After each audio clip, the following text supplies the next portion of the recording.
Olha só, gente, eu tô aqui num cupinzeiro. Só cuidado aqui, né, por causa de cobra. Ó. Olha aí, ó. Olha o tanto de cupim. Meti a mão lá, o tanto de cupim. Natan, e agora o que é que eu faço? Meteu a mão no cupinzeiro, você vai botar a papel da pessoa que você deseja atormentar. Se você quer trazer alguém para você atormentado, bote o nome dele aqui dentro. Não é para queimar, não. Se você quer atormentar um casal para brigar, bote o nome do casal aqui, ó. Ó, meteu o dedo, ó.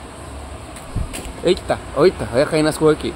Fez isso aí, você bote, faz o trabalho espiritual. Bote o nome da pessoa, do casal dentro. A intenção é atormentar a pessoa para você.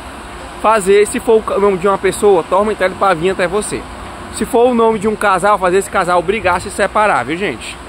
Conjuração, se for pro cara para vir até você, te atormento, vai pensar em mim. Te atormento, vai me ligar. Te atormento, vai me desbloquear. Reset Pai Nosso. E aguarde o resultado.